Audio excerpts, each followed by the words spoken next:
Hi, this is Quinlan, and if you've watched any videos on my channel before, you'll know that I'm mostly sharing the natural beauty, the mountains, the coastline, the volcanoes, things like that. Morioka is a great place to base out of when you're shooting off on hiking trips or little outdoor adventures into some of those hidden gems all over the place here in Iwate, Akita, and Aomori prefectures of northern Japan. But while you're here, you should really discover some of the great food there is on offer in town here. I think overall, the general level of cuisine in Morioka is quite high. There are a few places that you'll go that won't be pretty good, if not excellent. You can basically wander into most places and have a really good experience. That said, I wanted to share some of my favorite spots and also talk generally about some of the cuisine you'll find all over the place here. If you searched around a bit online for famous food in Morioka, you'll no doubt have come upon the three great noodles of Morioka, and I would be remiss if I didn't mention them up front. Personally, I want to share a lot of individual restaurants that I think are really exceptional, because one of the things that I really think makes Morioka so good is all of these little independently run, just amazingly good restaurants around. But before I get into specific recommendations like that, I should tell you the story of the three great noodles. All three of these three great noodles are tied up in the history of Morioka. Two of them in its imperial history and one in feudal history. So let's jump to the original of them, the oldest, which would be Wanko Soba. First, in terms of the meaning of it, owan is a bowl, and ko is a suffix that gets added in the local dialect to a lot of things. Another example might be flowers, which are hana in Japanese, but you might say hanako in the local dialect here, at least originally.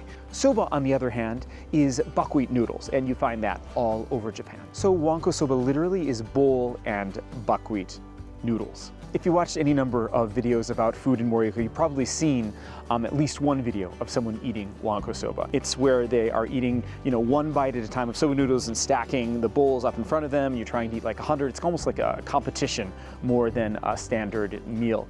More on that in a minute. But first I want to explain about my favorite theory on the history of that, because it's kind of interesting. So the story that I like best, and there are a number of them, goes that the founder, you could almost say, of Morioka, Nambu Toshinao, who is the feudal lord, the samurai clan lord, who moved the castle to the current location, or at least the castle ruins are, in Morioka from farther north, that he was at one point making a trip south to go towards Edo, as opposed to his duty to visit the shogun back during the Edo period, and he stopped in Hanamaki Castle. Hanamaki is just a little bit to the south of Morioka, and the story goes that the locals there were trying to find a way to properly host this clan lord, their superior, and they didn't have much, so they took a beautiful lacquered bowl and they put some buckwheat noodles in it, the soba, and then offered him some foraged wild greens and things like that, and offered it to him, and he liked the buckwheat noodles, the soba, so much that he said, oh, one more bowl, one more bowl, one more bowl. And so he got into this tradition of feeding bowl after bowl after bowl after bowl. Whether that's historical or not is a separate issue. I like the story. I've done it a few times, and maybe it's one of those things that you gotta do, but just be careful, because if you eat like 80 or 100 bowls of soba, and you can't take a break, that's part of it, is that it's as much as an all you can eat until you take a break, and then you're done, so you just keep going, it can ruin the rest of your day. I mean, you'll just be like, oh, and you're too full to carry on. And so I personally recommend trying the delicious soba noodles in this area, because noodles, the soba in this region, in Iwate, are fantastic, but get like a normal sort of sansai soba, one of these wild vegetable soba noodle bowls or something like that. However, that said, if you do want to try the Wanko Soba challenge because you want that photo or you just want to try the experience, whatever your reason, the most famous place in Morioka to probably do it is called Azumaya.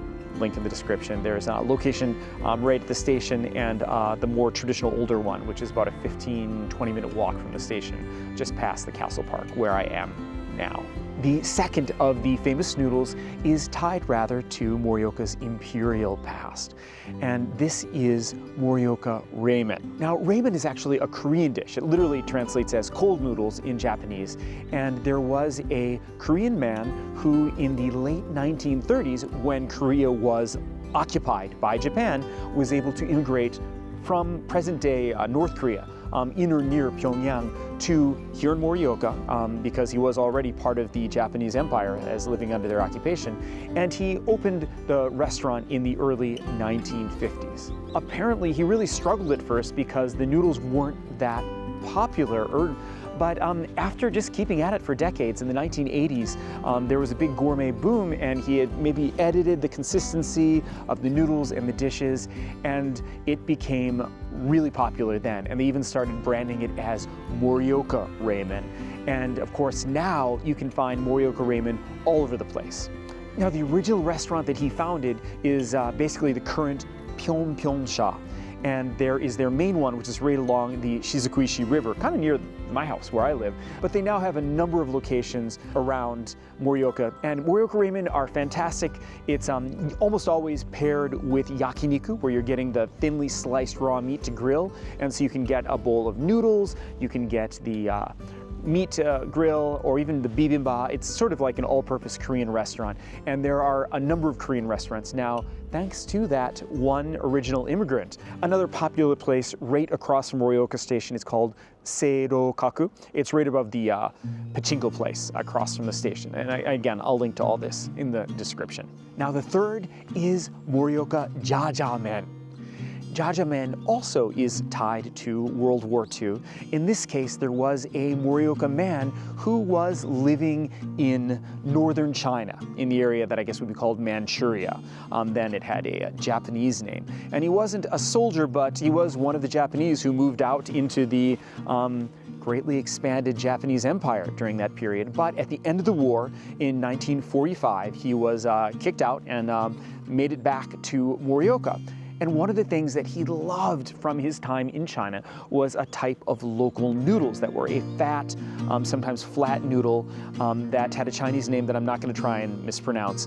But he approximated the name as Jajamen and opened a restaurant upon his return, also in the 1950s, around the same time as the Reimen were being founded. Now, they are completely different. These are a thicker type of wheat udon noodles, and usually you've got a miso paste in the center that has chopped onions, chopped pork, chopped dried shiitake mushrooms, garlic, other things like that in this thing in the center, and you would mix them all together, so maybe add vinegar as you like, and eat them. When you've eaten almost all of it, say there's a 10 or 15% of the noodles left, then you can crack a raw egg onto it and pour boiling water over that to sort of partially cook the raw egg, and you've got chi tantan, which is another dish that you make out of the original one. It's usually just like an extra $1 or something to make that when you're mostly done with your jajamen. Jajamen is the least expensive, and in fact, the original place that this man who was living in China and came back and founded, that's called Pairon, the kanji are for white dragon. What I have been told about jajamen, and I kind of agree, is that the first time you eat it, it's like, yeah, it's fine, it's pretty good. You've got to eat it about 3 times, and then you start to really love it and develop a taste for it. It's not something that knocks your socks off right off the bat, but once you get used to it and learn how to add the seasoning things to it, because there's some little extra things along the table you can add to it, that's when you start to really appreciate it. At any rate, those are the 3 great noodles of Morioka. One that dates back to the feudal period, perhaps, and one from the occupation of Korea, and one from the occupation of China. Okay, just a little housekeeping really quick. My name is Quinlan. I am primarily an outdoor adventure guide. I also guide in the city and some other areas. I am a certified international sake sommelier. I have studied a lot of Japanese history and culture and love sharing interesting aspects of that with my guests. I lead people on adventures throughout northern Japan as well as all over, really. In fact, this year it looks like I'm going to be doing a fair amount of guiding on the Kumino-Kodo, Nakasendo, and some other areas of Japan as well. If you would like to hire me to take you out on an adventure, a day adventure, or part of a longer trip, I have also now joined a company, and so I can help design a multi-day itinerary for your group, and whether that's guided or unguided.